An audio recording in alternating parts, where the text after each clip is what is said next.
미나상 곤방와 도쿄 K짱 데스. 여러분 안녕하세요. 저는 도쿄 K짱입니다. 제 목소리를 듣고 잠이 든다는 분들이 많이 계셔서 저 도쿄 K짱이 새로운 컨텐츠를 준비했습니다. 눈이 필요 없는, 오직 귀만으로도 즐길 수 있는 새로운 공포 컨텐츠. 지금부터 여러분들이 들으실 이야기들은 누군가의 실제 경험담이거나 혹은 떠도는 괴담들입니다. 앞으로는 우리 캐스키분들이 겪으셨던 실제 공포 경험담들도 함께 제작될 예정입니다. 자세한 내용은 유튜브와 인스타로 확인해주세요. 잠이 오지 않는 밤, 혹은 지금 잠 못 들고 있는 그대를 위해 준비했습니다. 좀 더 섬뜩한 공포를 느끼고 싶으신 분들은 이어폰을 착용해주세요. 자, 이제 이야기를 시작해야겠네요. 도쿄 K짱의 검은 밤 속으로 여러분들을 초대합니다.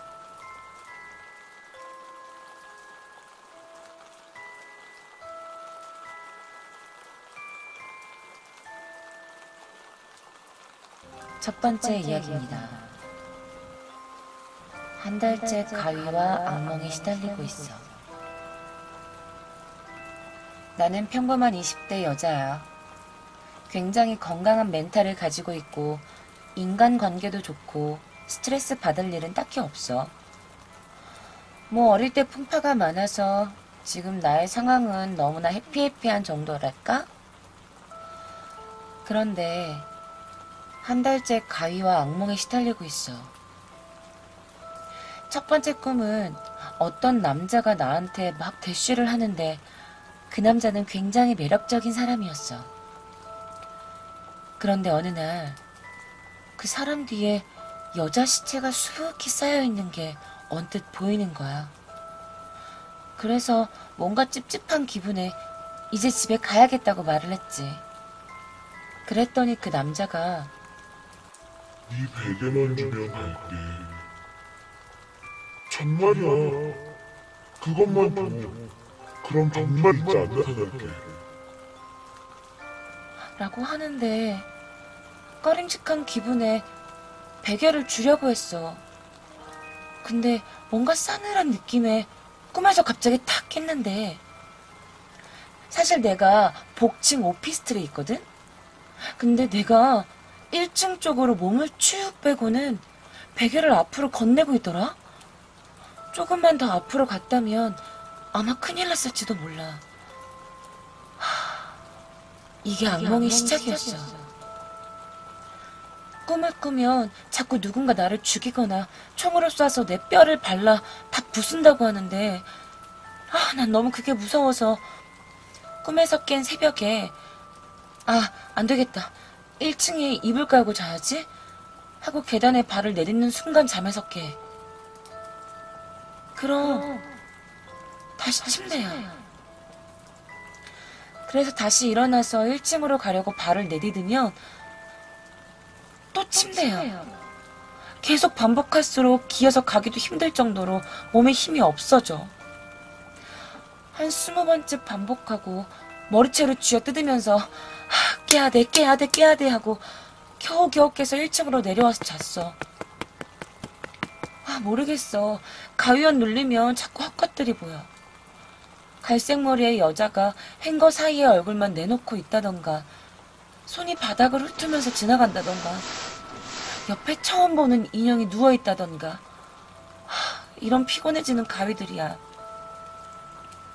한 보름 그렇게 매일 겪고 나서 나전칠기와 여행을 다녀와서 밖에서 잤더니 악몽은커녕 가위도 눌리지 않더라고. 그러다 여행이 끝나고 나서 다시 집으로 돌아왔더니 악몽이 다시 시작됐어. 키가 180이 넘어 보이는 풍채 좋은 여자가 나를 샤워시키고 벽 쪽으로 밀더니 커터칼을 내밀었어. 이거 잘 되는 칼이야. 그래서 그렇게 안 아플 거야. 하고는 내 손목을 긋더라고. 손목에서 피가 철철철 뿜어져 나오는 게 느껴지고 나는 바닥에 그대로 쓰러졌어. 피가 꿀렁꿀렁 나오는 느낌을 아주 생생하게 느끼면서 그날은 그렇게 잠에서 깼어. 자꾸 악몽과 가위에 눌린다는 걸 인지하게 되니까 자기가 무서워지더라고. 그게 어제였는데 오랜만에 친구를 만나고 집에 와서 누웠는데 이상하게 잠이 오지 않더라고. 평소엔 굉장히 규칙적으로 자는데 어제는 뭔가 이상하게 잠이 안 와서 새벽 5시쯤 돼서야 잠이 들었어. 그리고 6시가 조금 지났을까? 해가 뜨는지 주변이 밝아져서 가구들이나 살림살이들의 모습이 다 보이고 이제 안심할 수 있겠다. 다시 편하게 자야지 하는 찰나 갑자기 가위에 눌리게 된 거야. 어느 회색의 남자가 내 침대에서 일어나는 모습이 보이고 그대로 사라지더라. 까만 머리의 인형이라고 인식했는데 나는 그런 거 갖고 있지 않거든. 까만 머리에 한 40cm 정도 될까 싶은 게 오른쪽에 누워서 나를 쭉 하고 쳐다보고 있더라. 일어나야 돼. 빨리 일어나야 돼. 이 가위에서 깨야 돼. 라는 생각에 발버둥 치면서 오늘도 겨우 일어났어. 지금은 무서워서 1층에 이불 깔고 누워서 모바일로 글을 쓰고 있는 중이야. 종종 가위에 눌리면 양손으로 기어다니던 여자가 있던데 제발 계단 밑으로 내려오진 않았으면 좋겠다.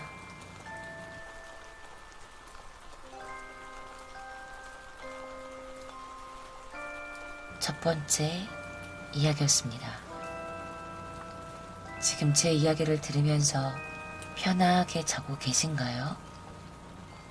자기들 옆에 정말 아무도 없나요?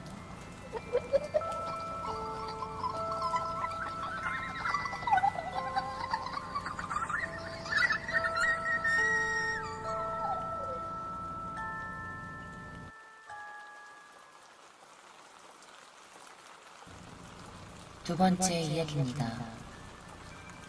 거기엔 무언가가 있었어.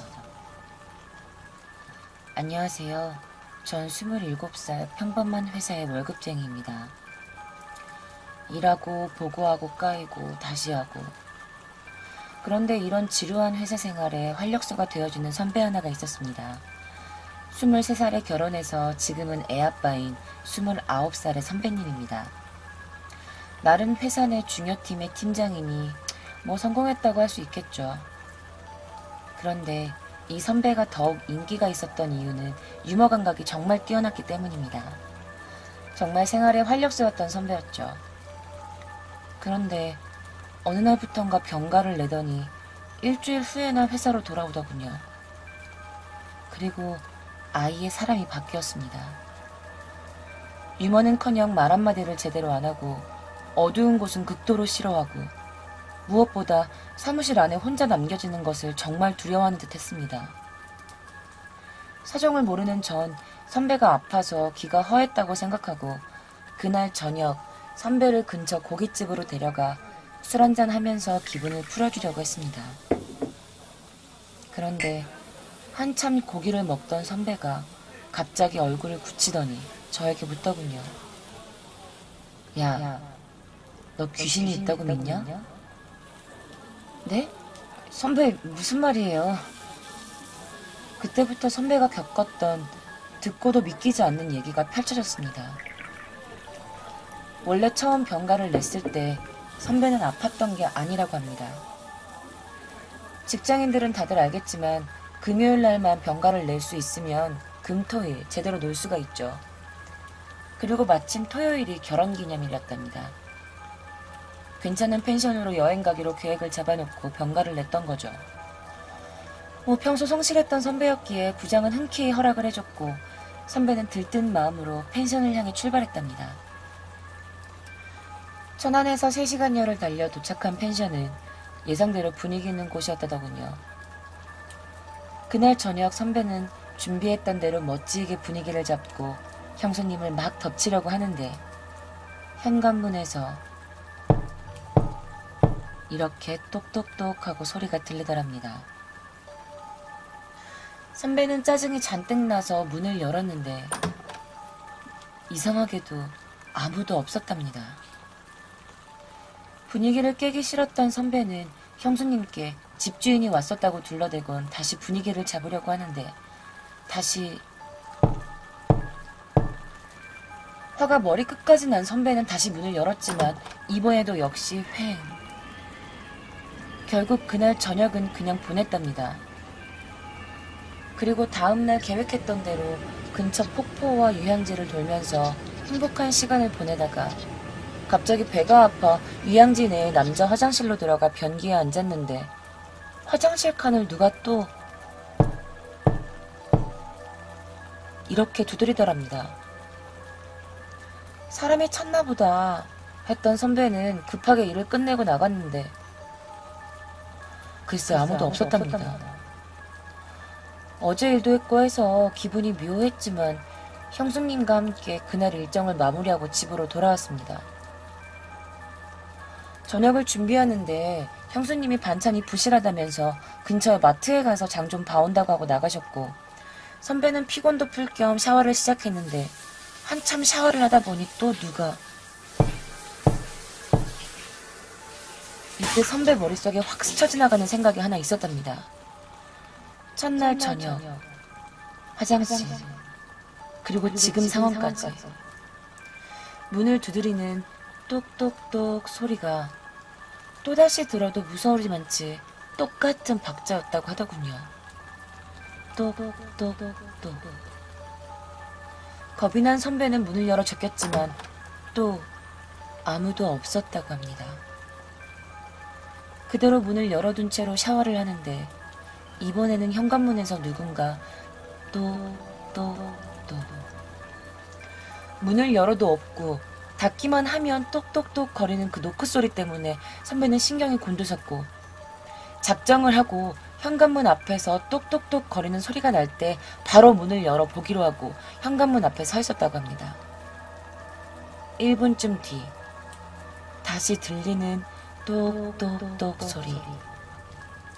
선배는 바로 문구멍을 향해 밖을 확인했는데 형수님이 서 계셨다고 합니다. 안심한 선배는 문을 열어줬는데 뭔가가 좀 이상했다고 해요. 형수님이 기분이 안 좋은지 굳은 안색을 하고 들어와서는 바로 부엌으로 들어가더랍니다. 이상하게 생각한 선배는 부엌으로 따라 들어가려는데 갑자기 현관문에서 오빠 문 열어줘. 고기 사왔어. 라는 소리가 들렸고 설마 하며 문을 열어보니 거기엔 형수님이 계셨답니다. 그리고 그 순간 부엌 싱크대에서 천장이 갑자기 무너져 내렸다고 하더군요. 그 여자가 부엌으로 들어갔을 때 만약에 따라 들어갔더라면 상상만 해도 끔찍했더랍니다. 마음이 불안해진 선배는 형수님께 모든 사정을 설명하고 집으로 돌아가자고 했지만 평소 유머와 장난기가 많았던 선배의 말을 형수님이 믿지 않았다고 합니다.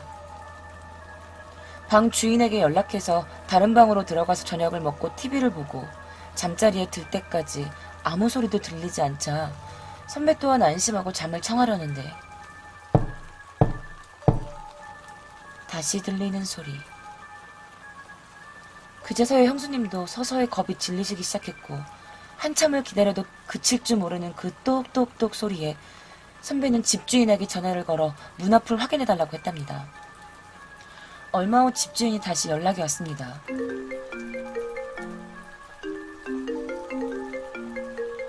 여보세요? 10개나를 지켜봤지만 아무도 없었다고.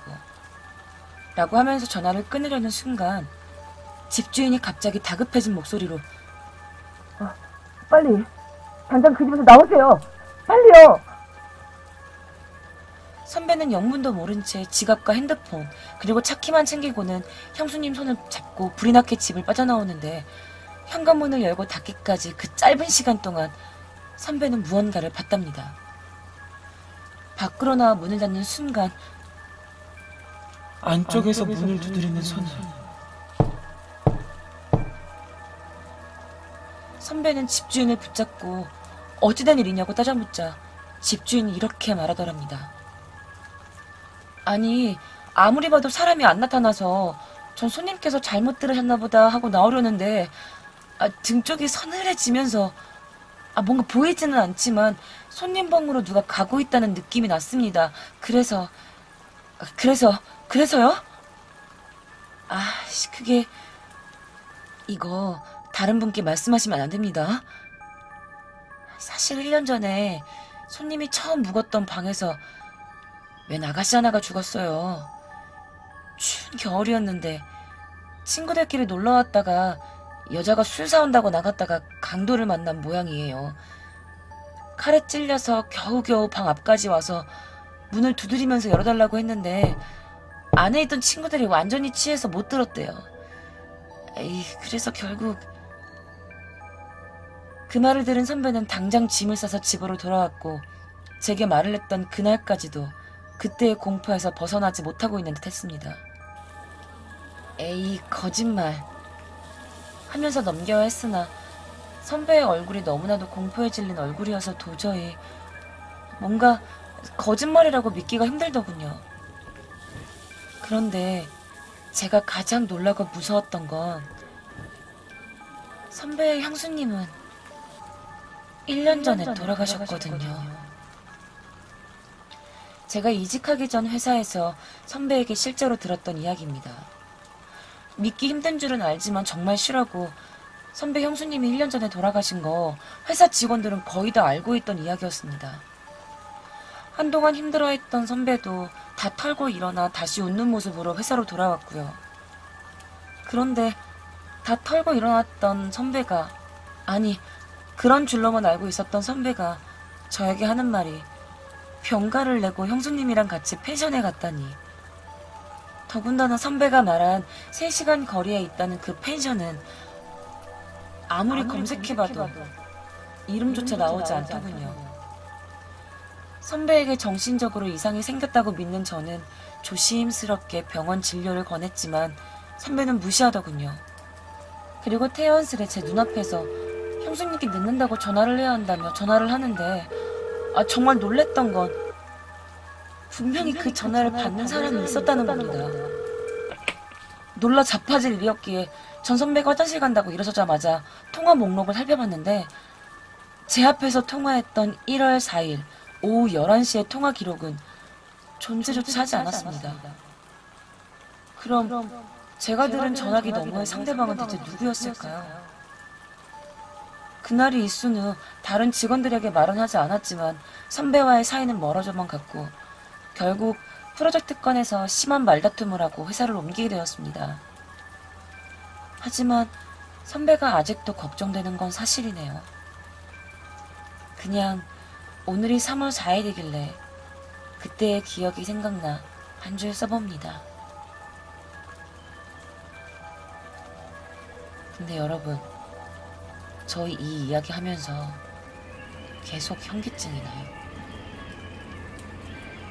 읽는 내내 저도 굉장히 소름이 끼치는 이야기네요. 오빠, 문 열어줘! 오빠, 문 열어줘!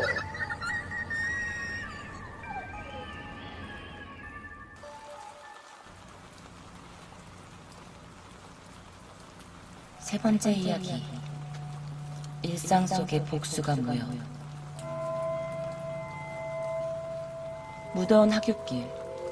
학생 장진주는 얼른 집으로 달려가 찬물 샤워를 할 생각이었다. 헌데 대문 근처에서 작은 비명을 지르며 멈춰설 수밖에 없었다.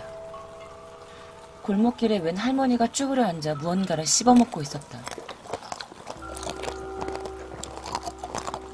바닥에 그릇에 들어있던 알갱이들, 길고양이용 사료였다.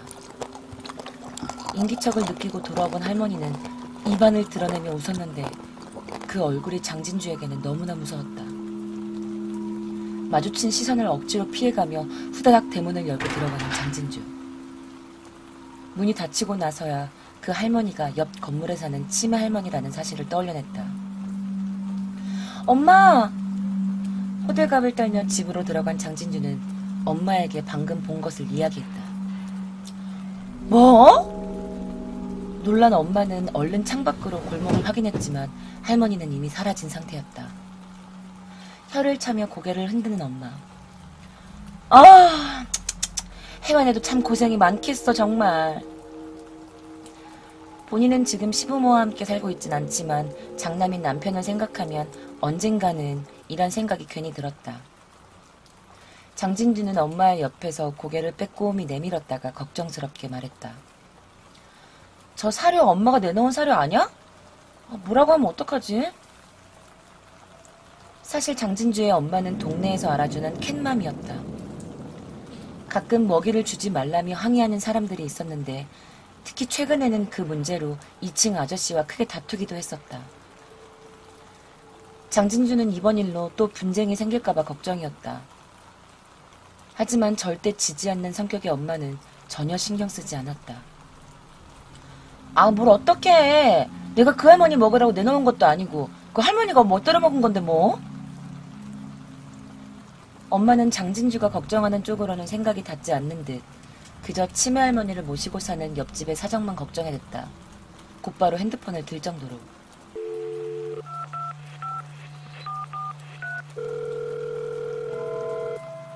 여보세요? 여우 엄마. 저녁은?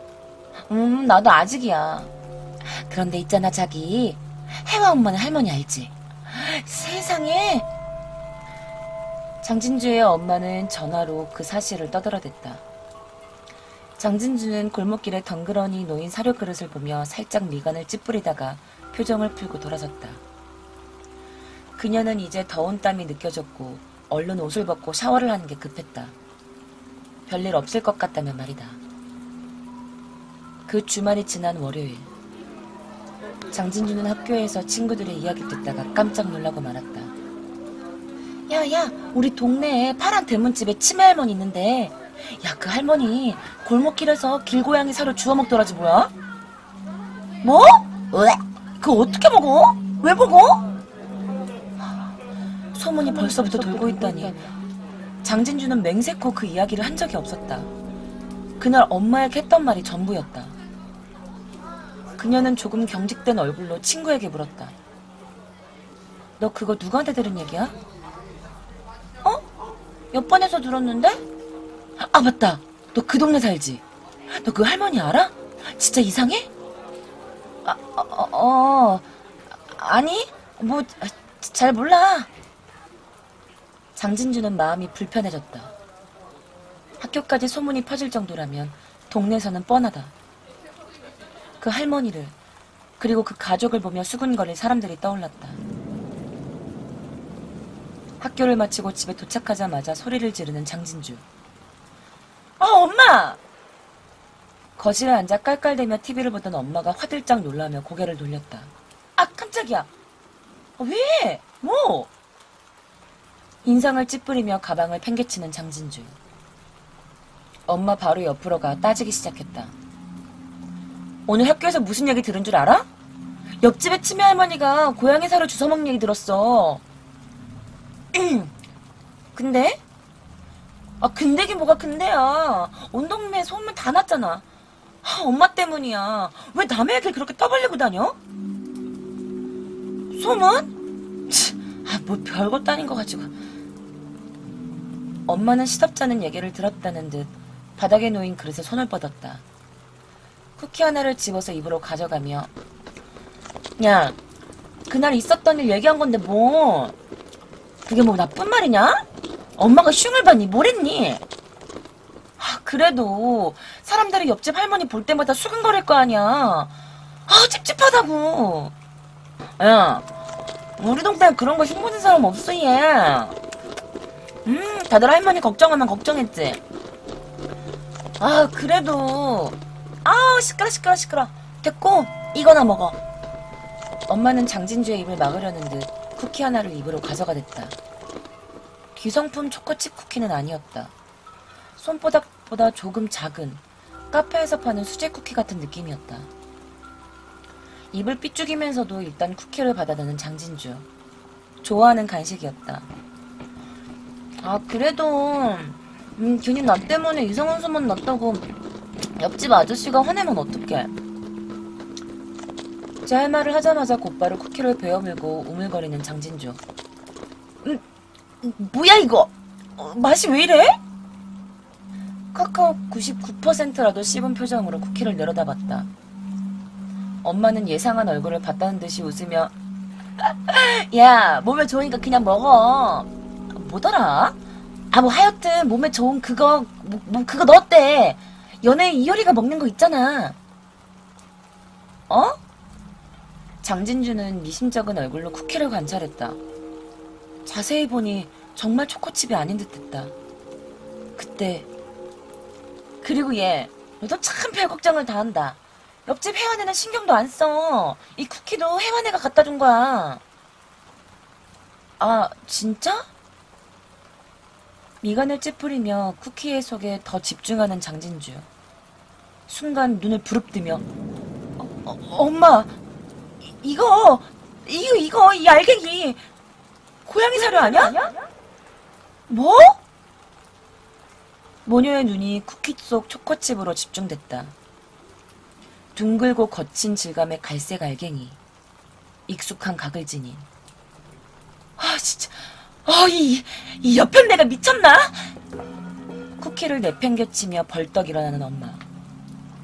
옆에 장진주는 으이 하고 헛구역질을 올렸다. 이 사이코 같은 여편네가. 치가 떨리는 얼굴로 부들거리던 엄마는 당장 현관 쪽으로 달려가 신발을 구겨 신었다. 그러나 옆집에 항해 방문을 하기도 전에 현관 앞에 손님을 먼저 받아야 했다. 2층의 사내였다. 아, 뭐해요? 지금 당신 상대할 시간 없으니까 가세요. 가뜩이나 기분이 좋지 않을 때 또 짜증나는 얼굴을 봐서 일그러지는 엄마. 그러나 사내는 웃음마저 지으며 손에 든 통을 흔들어댔다. 아줌마, 내가 고양이들 밥 주지 말랬잖아요. 오늘 내가 아줌마가 내놓은 사료에다가 약 쳤거든요? 방금 보니까 그릇을 싹 비웠던데. 지금쯤 이 동네 고양이들 다 뒤졌을걸?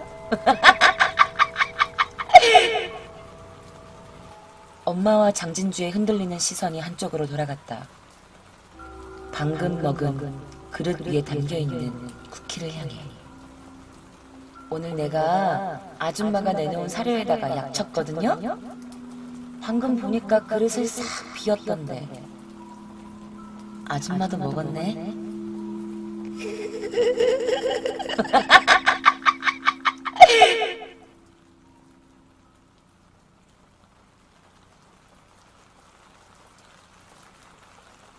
네 번째 이야기입니다. 반지하 사무실 체험실화. 난 20대 중반 때 서울 변두리의 한 마케팅 업체에서 잠깐 일했었어. 말이 업체고 회사지. 직원이라곤 나 포함 달랑 3명이었고 급여가 많다거나 일이 전문적인 수준도 아니라 뭔가 회사라고 하기엔 상당히 열악한 체계였지. 대표란 사람은 업무 특성상 매일 어디 외부 미팅이 잡혔다며 사무실에 있는 날은 거의 없이 자리를 비우는 경우가 많았고 무엇보다 근무 환경이 아주 최악이었어. 사무실이 반지하에 위치했기 때문인데 솔직히 처음 면접 보고 합격 연락 받았을 때도 그냥 안 가려고 했어. 다른 무엇보다 반지하라는 근무 환경이 너무 싫었거든. 일단 여름이라 가뜩이나 찝찝한데 습하며 환기가 잘 안 되는 것도 그렇고 무엇보다 아는 사람은 알겠지만 이 반지하 공간은 별 보도 듣도 못한 벌레며 심지어 쥐가 돌아다니는 경우도 있어서 깔끔 따는 내 성격상 도저히 적응할 수가 없는 환경이었어. 근데 뭐 어쩌겠어. 목구멍이 포도청이라 당장 일을 해야 하는 상황이었던 터라 다른 곳에서 연락도 없고 그냥 울며 겨자 먹기로 일을 시작했어. 하지만 그때 아무리 상황이 궁했어도 거기서 일하는 게 아니었어. 열악한 환경의 문제가 아니라 이후 벌어진 내 생애 가장 무섭고 끔찍한 경험 때문이야. 앞서도 말했지만 사무실엔 직원이 나 포함 3명이 있었는데 나머지 2은 여자였어. 나보다 먼저 일을 했으니 선배격이었지만 서로 일적인 부분 이외에는 별다른 이야기를 나눠주지도 않았고 그냥 딱 업무 시간이 끝나면 땡 하고 퇴근하는 분위기라 이 사람들하고 친해질 계기랄 것도 없고 그냥 뭐 비즈니스 동료 그 이상 그 이하도 아니었지. 문제의 사건이 일어난 날. 그날도 여직원 2은 일을 마치자마자 도망치듯 사무실을 빠져나갔어. 나도 뭐 애사심 따위 없었고 오래 다닐 마음도 아니었기 때문에 여직원들 나가면 바로 정리하고 퇴근하곤 했는데 희한하게 그날따라 일과 중에 일을 다 처리하지 못하는 상황이 벌어지더라고. 그래서 결국은 입사 후 처음으로 야근이라는 걸 하게 됐어. 뭐 일종의 잔업이었지. 잔업을 한 지 1시간 좀 지났나? 한참 일하다가 몸이 뻐근해서 기지개를 펴고 담배나 한 대 필 겸 뭐 사무실엔 나 혼자밖에 없겠다 나가기도 귀찮아서. 아, 그리고 우리 사무실에는 안에서 보면 사람 발목 정도만 보이는 높이의 창문이 하나 나 있었어. 그래서 그 사무실 창문을 열고 담배를 하나 꺼내 물어 라이터로 불을 붙이려고 하는데 왜 그런 느낌 있잖아. 누가 나를 쳐다보는 느낌. 내가 직접 보진 않아도 내 쪽으로 향하는 시선을 감지하는 거. 아무튼 그런 게 느껴지더라고. 이상하게 머리가 쭈뼛 서면서 등골이 서늘한 게 오싹한 거야. 순간적으로 담배에 불을 붙이려다 말고 무심코 그 창문 쪽을 쳐다봤지. 차라리 그때 그 창문 쪽을 보지 않았으면 어땠을까. 그곳을 쳐다보던 난 얼마 후 그대로 기절했고 다음날 눈을 떴는데 근처 병원이었어. 내가 깨니까 옆에 사장이 서 있었는데 아마 연락을 받고 온 것 같더라고. 근데 난 일어나자마자 사장한테 막 따지듯 물어봤지. 도대체 그것들이 뭐냐고. 그랬더니 사장이 엄청 당황스러워하는 게 역력하더라고. 어떻게 된 거냐고? 그날 내가 왜 그 창문을 보고 기절했을 것 같아? 그리고 내가 왜 사장한테 따지듯 그것들이 뭐냐고 물어본 이유는 과연 무엇이었을까? 지금부터 그날 그 망할 놈의 기억을 더듬어서 내가 기절하기 직전의 상황과 그 뒷 이야기를 설명해 줄게. 시점은 내가 담배에 불을 붙이려다 창문 쪽을 쳐다봤을 때부터야. 정신을 잃기 직전 기억이 딱 그 직후까지였거든. 창문을 쳐다보는데 뭔가 희끄무레한 동그란 거 2개가 둥둥 떠있는 거야. 초저녁이고 말했듯 사람 발목 정도만 보이는 공간이라 처음엔 근처 사는 애들이 공놀이를 하다가 공을 떨궜나 싶더라고. 근데 이 2개의 동그란 게 서서히 사람 모습처럼 보이는 거야. 그리고 그건 분명 핏발이 선 창백한 피부에 머리는 산발을 해가지고선 눈에 초점도 없고 입은 해발레하고 벌리고 웃고 있는 2 여직원의 얼굴이었어.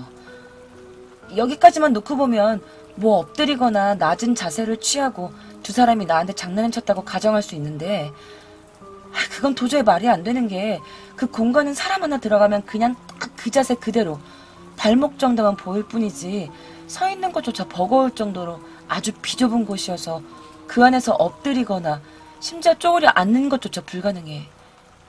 더군다나 앞에서도 말했지만 그 친구들과 난 일적인 것 외에 사소한 농담조차 나누는 사이도 아니었거니와 더더욱 그런 장난을 칠 이유도 없었지. 그리고 기억을 잃는 와중에도 정확히 기억했던 건 몸통도 없고 얼굴 2개만 딱 그 창문 높이에 맞춰서 둥둥 떠 있었다니까. 그 재수없고 기묘한 몰골로 웃음을 지으면서. 그리고 더 기가 막힌 건 뭔지 알아? 그 순간 내가 기절했던 건 아마 나도 모르는 어떤 촉 같은 게 발동해서였나 봐. 병원에서 눈뜬 순간 따지듯이 물으니까 사장이 왜 나를 보며 당황했을 것 같아? 사실 내가 일하던 그곳에 여직원은 없었어. 2달 동안 난 얼빠진 놈 마냥 같이 일하는 여직원 둘이 있다고 생각하면서 일을 했던 거지. 물론 있다고 믿을 수밖에 없었지. 내 눈에는 존재했으니까. 하지만 어떤 이유에선지 사장도 나도 서로 그 부분에 대해서 이야기를 나눈 기억이 없어. 아니, 정확하게 말하면 서로의 기억이 달랐던 것 같아. 사장은 면접 때 회사 인원이 없으니 당분간 혼자 일을 할 거라고 분명히 말을 했대. 근데 내 시점에선 전혀 그런 언급이 없었어. 이후 외근이 잦은 사장과 크게 마주할 일이 없었고, 그렇게 난 나대로 여직원들이 있는 상황에서 일을 했고, 사장은 사장대로 그냥 나 혼자 성실히 일하고 있다는 생각에 모두 맡겨두고 밖을 돌아다녔던 것 같더라고. 진짜 어이가 없지? 그럼 둘 중에 하나겠지. 내가 정신이 잠깐 나갔었다거나 사장이 거짓말을 하고 있다거나. 근데 거짓말은 아니었어. 사장은 진짜 그런 줄 알았나 봐. 근데 결론적으로 나도 미친 건 아니었지. 당황스러워하다가 어렵게 말을 꺼낸 사장의 이야기를 듣고 어느 정도 감이 잡혔어. 사실 한 5년 전 원래 그 회사 사무실은 지상에 위치해 있었고 처음엔 여직원 둘을 채용해 사업을 꾸렸었대. 나름 일도 잘해서 성실하게 오래 두고 쓰려고 사장이 딱한 이 친구들을 위해 숙식도 제공해주고 그랬나 봐. 근데 이게 좀 화근이었던 게 밤에 회사에서 자다가 건물에 화재가 나서 둘 다 질식사를 했대. 그런 일을 겪어서 그런지 구 사장의 사업은 희한하게 내리막길을 걸었고 결국 여차저차 그 당시 사무실까지 흘러들어갔던 건가 봐. 그나마 운영이 좀 나아지면서 혼자 하기 버거운 찰나에 나를 고용했던 것 같은데 난데없이 그런 일이 일어났고 또 사전에 나한테 이야기한 적도 없는데 여직원 운운하면서 따져 물으니까 이 사람도 당황스럽고 뭔가 꺼림칙하고 뭐 그렇겠지. 이후 난 당연히 그곳을 나왔고 지금까지 사장이나 회사에 대해 들은 건 없어. 이렇게 이야기를 하면서 다시 떠오르는 거지만 그날 그 사건을 겪기 전까지 진짜 사람 같았던 그것들의 정체는 뭐였을까? 진짜 사장이 데리고 있다 죽은 전 직원들의 망령이었을까?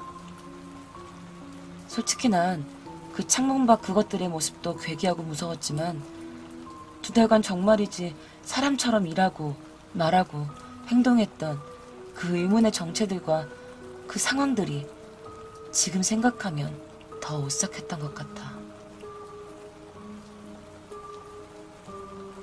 여러분들이 함께 일하고 있던 그 사람들 정말 같이 일하고 있는 동료들이 맞나요?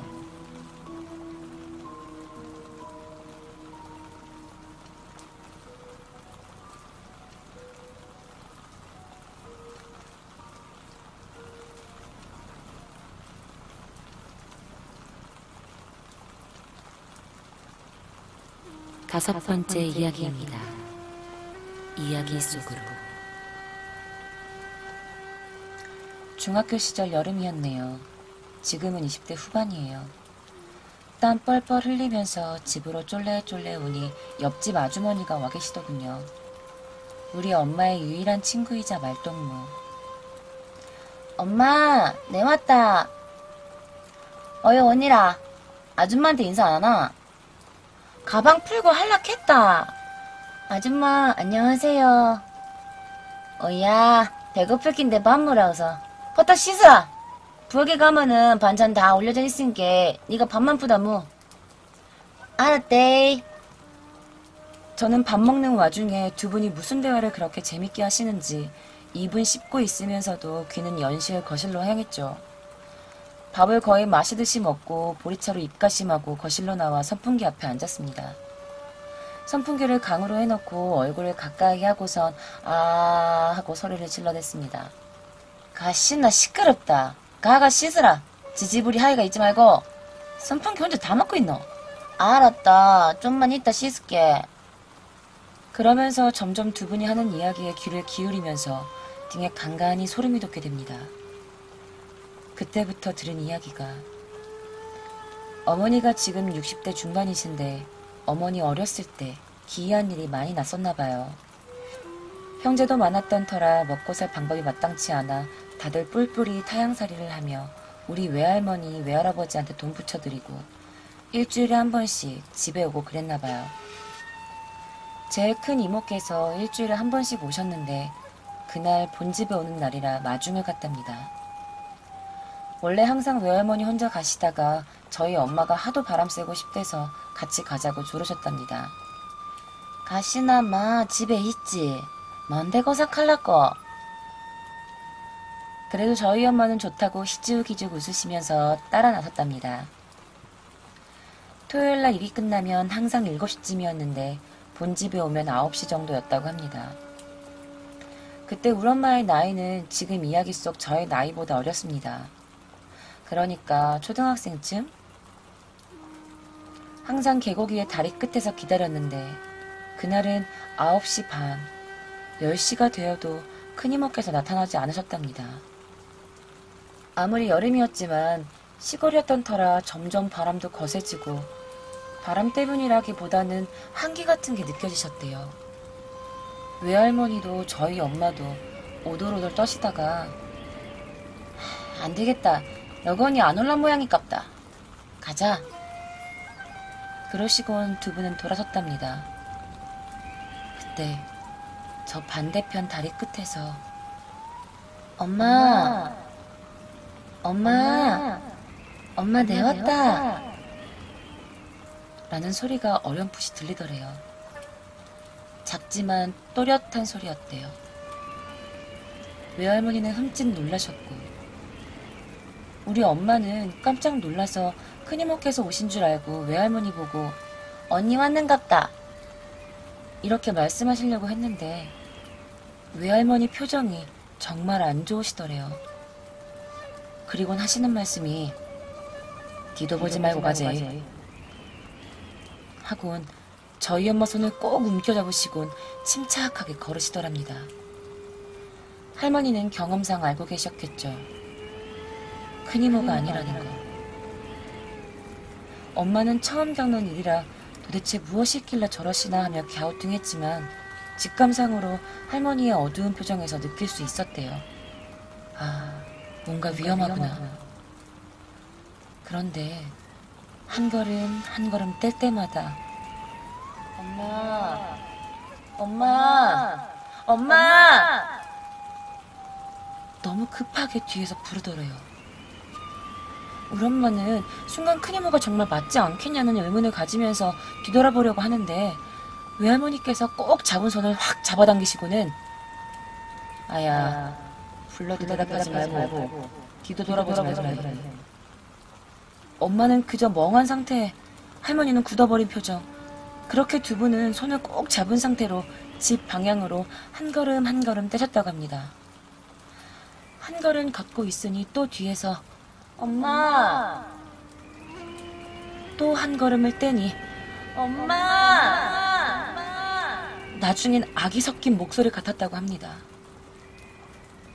다리에서 멀어질 때마다 그 목소리는 점점 커져갔고 처음엔 작게 들리던 그 목소리는 나중 되니 산중에 울려 퍼졌다고 합니다. 엄마 안 돌아보면 안 될 정도로 가슴이 꽉 조여왔답니다. 저희 엄마는 결국 그렇게 신신당부하시던 외할머니의 말을 어겨버립니다. 뒤를 돌아본 거죠. 기이한 것은 한동안 멍하니 바라보셨고 그 와중에 다급하게 외할머니가 소리치는 것을 들었다고 하셨습니다. 얼른 고개 돌리라 파트! 그런데 말은 들리는데 몸이 말을 안 듣더랍니다.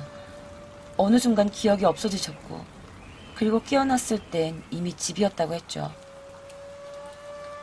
새벽이었는데 할머니는 오돌오돌 떨고 계셨고 외할머니는 다시 저희 엄마를 눕히시면서 오늘 본 거는 다 잊어먹을 뿌레 알았나 하시더랍니다.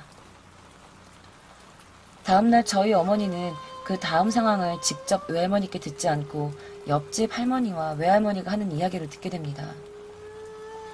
지금 이야기 속에 저희 엄마와 옆집 아줌마가 나누는 이야기를 경청하는 저처럼 말이죠. 외할머니는 저희 엄마가 뒤를 돌아보고 멍한 상태로 정지되어 있길래 얘가 홀렸구나 싶어 소리 지르시다가 쓰러지기 전에 바로 들쳐업고 뒤도 안 돌아보고 신발이 벗겨지도록 미친 듯이 집으로 달리셨답니다. 집에 도착할 때쯤 할아버지께서 집 밖으로 막 달려 나오시더랍니다. 먹고 이거 아가 뭐 하기 전했노?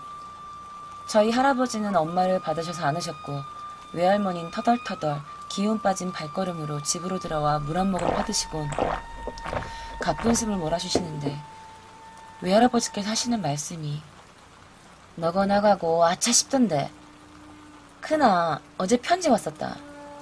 못 온다고 내 말해준다 하는 게 아니 내 주말마다 오던 게 안 오니끼니 주머니에 편지 넣어놓고 난도 3통 까먹었겠네. 너 그 좀에 있다 들어오겠지 싶었는데 한참을 아가 걱정이래가 내도 막 뛰어나가던 참이었다. 밖에서 무슨 일 있었드나? 어이? 저희 엄마가 들으신 건 여기까지고요. 그때 저희 엄마가 본 건 무엇이었을까라고 이야기를 들으며 의문을 품는 도중 보신 것을 묘사하셨습니다. 뒤를 돌아봤더니 큰 이모는 없고 까만색 옛날 할아버지들이 걸쳐있는 길다랑 한복 같은 걸 걸쳐입고 덩실덩실 춤을 추면서 무엇인가가 다리 위에 서 있었다고 합니다. 그리고 머리는 어깨까지 오는 산발이었고 신발은 신지 않은 맨발이었다고 합니다. 얼굴은 머리카락으로 덮여 입만 보였는데 그 입에선 큰 이모의 목소리를 똑같이 흉내내며 엄마 하고 소리를 내는데 가히 그 모습이 매우 기이해 넋을 놓을 수밖에 없었다고 하셨습니다. 그리고 춤을 추며 한 걸음 한 걸음씩 외할머니와 엄마 쪽으로 오고 있었다고 합니다. 가까워질 때마다 엄마를 찾는 목소리는 점점 더 커졌고 다급하게 들렸다고 합니다. 덩실덩실 여유로운 듯 춤을 추는데 입은 매우 다급한 목소리로 엄마!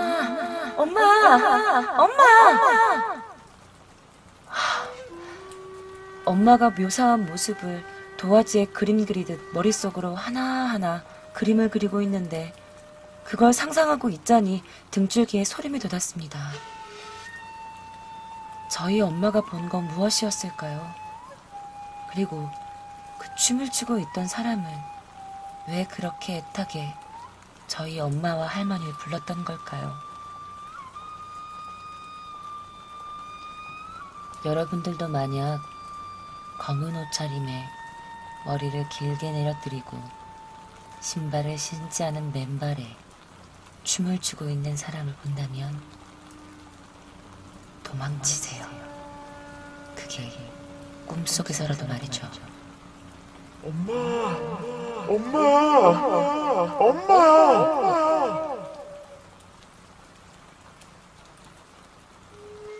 이것으로 도쿄 K장의 새로운 컨텐츠 검은 밤은 끝입니다. 어떠셨나요?